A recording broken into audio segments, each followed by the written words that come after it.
Jamhuri ya Muungano wa Tanzania. Mheshimiwa Mkuu wa Mkoa wa Lindi, awali ya yote naomba nitumie nafasi hii kumshukuru sana Mwenyezi Mungu aliyetubariki na kutupatia hili tunaloliona leo, kwa maana ya afya njema, nguvu za kuendelea kumtumikia yeye Mungu wa mbinguni mpaka hapa tulipofikia leo. Mwenge huu wa uhuru nilioupokea leo utaanza kukimbizwa hapa Temeke, na tarehe 2 utakimbizwa Kigamboni, tarehe 3 utakimbizwa Ilala, tarehe 4 utakimbizwa Kinondoni, na tarehe 5 utakimbizwa Ubungo.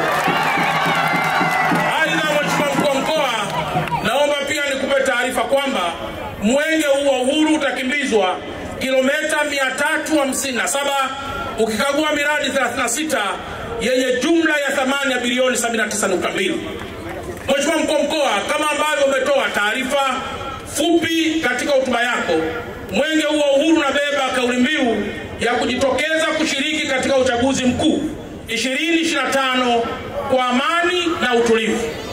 Aidha, pamoja na ujumbe huu, mwenge huu wa mbio za uhuru unaambatana na kauli mbiu za kudumu kama vile mapambano dhidi ya VVU na ukimwi, mapambano ya rushwa, mapambano ya malaria pamoja na madawa ya kulevya. Mheshimiwa Mkuu wa Mkoa, naomba nikuthibitishie kwamba viongozi wote ikiwemo mimi pamoja na wenzangu wa mkoa huu wa Dar es Salaam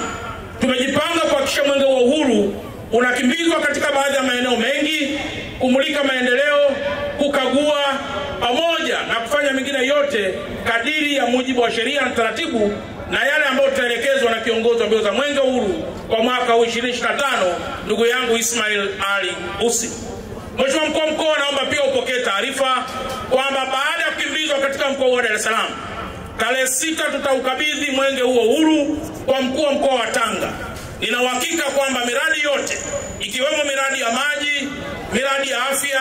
miradi ya elimu pamoja na miundombinu mingine itakayopitiwa na kukaguliwa ndani ya mkoa wa Dar es Salaam itakuwa ni miradi ambayo imetekelezwa kwa kiwango cha juu sana. Mwisho, Mheshimiwa Mkuu wa Mkoa, naomba nitumie nafasi hii tena kumshukuru sana Rais wa Jamhuri ya Muungano wa Tanzania kwa sababu miradi hii yote 36 itakayopitiwa na mbio za mwenge